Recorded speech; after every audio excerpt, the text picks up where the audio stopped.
P C O D ಅಂದ್ರೇ ಹೀಗೆ. ಅದನ್ನು ರಿವರ್ಸ್ ಮಾಡ್ಕೋಬಹುದಾ? ಹೌದು, ಖಂಡಿತವಾಗ್ಲೂ ರಿವರ್ಸ್ ಮಾಡಬಹುದು ಅದನ್ನು. ಅದಕ್ಕೆ ಕೆಲವೊಂದು ಡೇ ಟು ಡೇ ಹ್ಯಾಬಿಟ್ಸ್ನ ಚೇಂಜ್ ಮಾಡ್ಕೋಬೇಕಾಗತ್ತೆ. Hi all, welcome back to Ahalya's world. ಎಲ್ಲರೂ ಹೇಗಿದ್ದೀರಾ? ನಾನಂತೂ ಸಖತ್ತಾಗಿದ್ದೀನಿ. ಏನು ಗೊತ್ತಾ, ಪ್ರತಿದಿನ ನಾನು ಬೆಳಗ್ಗೆ ಎದ್ದ ತಕ್ಷಣ ನನ್ನ ಮಕ್ಕಳು ಮುಖ ನೋಡ್ತಿದ್ದೆ. ಆದರೆ ಇವತ್ತು ನನ್ನ ಮುಖ ನಾನೇ ನೋಡ್ಕೊಳ್ತಾ ಇದ್ದೀನಿ. ದಯವಿಟ್ಟು ಏನೂ ತೊಂದರೆ ಆಗದೆ ಇರಲಿ. ಹಾಗೆಯೇ ಇದನ್ನು ನನಗೆ ಅಭ್ಯಾಸ ಆಗಿದ್ದು ನನ್ನ ತಂದೆ ತಾಯಿ. ಅವರು ಬೆಳಗ್ಗೆ ಎದ್ದ ತಕ್ಷಣ ನನ್ನ ಮುಖ ನೋಡ್ತಾ ಇದ್ರು. ಅದೇ ರೀತಿ ನಾನು ನನ್ನ ಮಕ್ಕಳ ಮುಖ ನೋಡ್ಕೊಳ್ತಾ ಇದ್ದೀನಿ.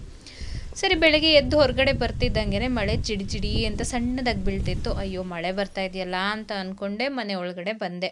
ಯಾಕಪ್ಪ ಅಂದರೆ ಮಳೆ ಬಂದರೆ ತುಂಬ ಕೆಲಸಗಳು ಪೆಂಡಿಂಗಲ್ಲಿ ಉಳಿದೋಗ್ಬಿಡುತ್ತೆ. ಅದರಲ್ಲಿ ಮೇಯ್ನ್ ಏನು ಅಂದರೆ ಬಟ್ಟೆ ಒಣಗೋದು. ಹಾಗಾಗಿ ಮತ್ತಿನ್ನೆಲ್ಲರಿಗೂ ದಿನ ಬೆಳಗ್ಗೆ ಎದ್ದ ತಕ್ಷಣ ಯೋಗನೋ ಅಥವಾ ಮೆಡಿಟೇಷನು ಅದರಿಂದ ದಿನ ಶುರುವಾದರೆ ನನ್ನ ದಿನ ಶುರುವಾಗೋದು ಬಟ್ಟೆ ಒಗೆಯೋದ್ರಿಂದ. ಬಟ್ಟೆ ಒಗೆಯೋದು ಕೂಡ ಒಂದೊಳ್ಳೆ ಎಕ್ಸಸೈಸ್ ಅಂತಲೇ ಹೇಳ್ಬೋದು. ನಾನು ಕೈಯಲ್ಲಿ ಬಟ್ಟೆ ಒಗೆಯೋದ್ರಿಂದ ನನಗೂ ಇದರಿಂದ ಒಂದೊಳ್ಳೆ ಎಕ್ಸಸೈಸ್ ಸಿಗುತ್ತೆ, ಬಾಡಿ ರಿಲೀಫ್ ಸಿಗುತ್ತೆ, ಹಾಗೆ ಮನಸ್ಸಿಗೆ ಸಮಾಧಾನ ಆಗುತ್ತೆ. ಯಾಕಪ್ಪ ಅಂದರೆ ಬೇರೆಯವ್ರ ಮೇಲಿರೋ ಕೋಪನ ಬಟ್ಟೆ ಮೇಲೆ ತೀರಿಸ್ಕೋಬಹುದು. ಹಾಗೆ ನಾನು ಬಟ್ಟೆ ಒಗೆಯುವಾಗ ತುಂಬ ತುಂಬ ತುಂಬ ಯೋಚನೆಗಳು ಬರುತ್ತೆ. ನಂದೊಂದು ಇಮ್ಯಾಜಿನರಿ ವರ್ಲ್ಡನ್ನೇ ನಾನು ಕ್ರಿಯೇಟ್ ಮಾಡ್ಕೊಂಡ್ಬಿಡ್ತೀನಿ. ಆ ವರ್ಲ್ಡಲ್ಲಿ ನನಗೇನು ಬೇಕು ಅದನ್ನ ಬಗ್ಗೆನೇ ಯೋಚನೆ ಮಾಡ್ತಾ ಬಟ್ಟೆ ಒಗೆಯೋದು ನನಗೆ ಅಭ್ಯಾಸ. ಸೊ ಬಟ್ಟೆನೆಲ್ಲ ಸೋಪಿನ ಪುಡೀಲಿ ನೆನೆ ಹಾಕಿ ಬಾಗಿಲು ಎಲ್ಲ ನೀಟಾಗಿ ಕ್ಲೀನ್ ಮಾಡ್ಕೊಳ್ಳೋಣ, ತೊಳೆದು ರಂಗೋಲಿ ಎಲ್ಲ ಹಾಕೋಣ ಅಂತ ಬಂದಿದ್ದೀನಿ.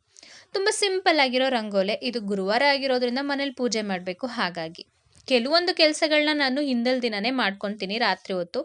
ಆದರೆ ನಿನ್ನೆ ನೈಟ್ ಬುಧವಾರದ ದಿನ ಏನು ಮಾಡೋಕ್ಕಾಗಿಲ್ದಿರೋ ಕಾರಣ ಇದು ಬೆಳಗ್ಗೆ ಬೇಗನೆ ಎದ್ದು ಎಲ್ಲ ಕೆಲಸನೂ ಮಾಡ್ಕೋಬೇಕಾಗಿದೆ.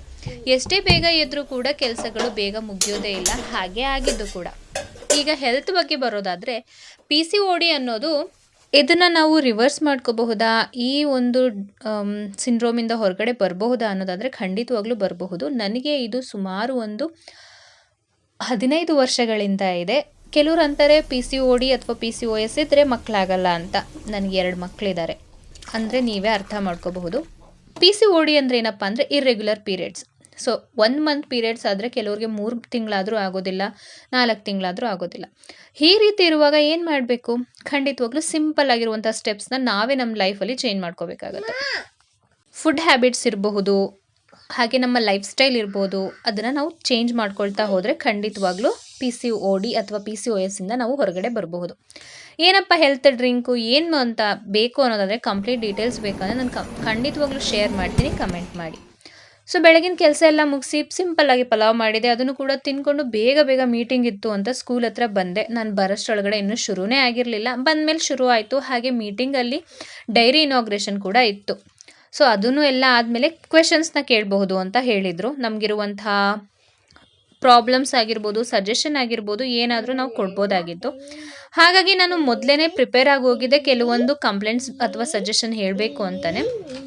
ಹಾಗಾಗಿ ಒಬ್ಬರಾದ್ಮೇಲೆ ಒಬ್ಬರು ಕೇಳ್ತಾ ಇದ್ರಲ್ಲ, ಸೊ ನನ್ನ ಟರ್ನ್ ಕೂಡ ಬಂತು, ನಾನು ಕೂಡ ಕೇಳಿದೆ.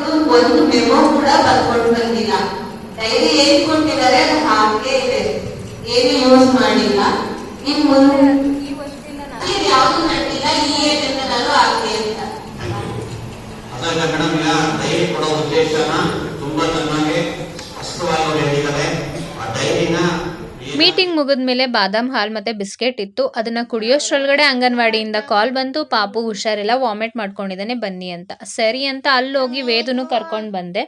ವೇದನ್ ಕರ್ಕೊಂಡು ಮನೆಗೆ ಬಂದಮೇಲೆ ಮತ್ತದೇ ಬಾತನ್ನು ತಿನ್ಕೊಂಡು ಸ್ವಲ್ಪ ಹೊತ್ತು ಕೂತಿದ್ದು. ಮಗಳನ್ನು ಹೋಗಿ ಸ್ಕೂಲಿಂದ ಕರ್ಕೊಂಡು ಬಂದಮೇಲೆ ಅವಳು ಸ್ನ್ಯಾಕ್ಸ್ ಅಂತ ಅದು ಇದು ತಿನ್ಕೊಂಡು ಅವಳು ಕೂಡ ಡ್ಯಾನ್ಸ್ ಕ್ಲಾಸ್ಗೆ ಹೊರಟ್ಲು.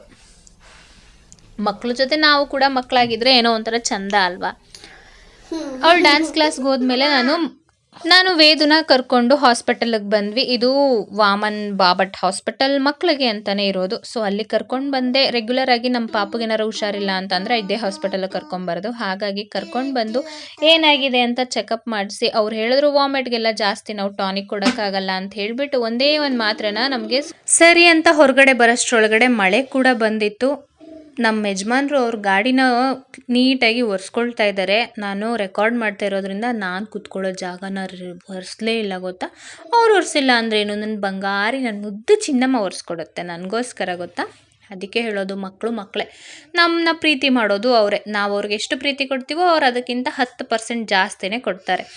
ಸೊ ಹಾಸ್ಪಿಟಲಿಗೆ ಬರಬೇಕಾಗಿದ್ದರಿಂದ ಟ್ಯೂಷನ್ನ ಅರ್ಧದಲ್ಲೇ ನಿಲ್ಲಿಸಿ ಅವ್ರನ್ನ ಮನೆಗೆ ಕಳಿಸಿ ಬಂದಿದ್ದೆ. ಇಲ್ಲಿಂದ ಹೋದ್ಮೇಲೆ ಮತ್ತೆ ಟ್ಯೂಷನ್ನ ಸ್ಟಾರ್ಟ್ ಮಾಡ್ಕೊಂಡು ಊಟ ಮಾಡ್ಕೊಂಡು ಮಲ್ಕೊಂಡ್ವಿ. Thank you so much for watching.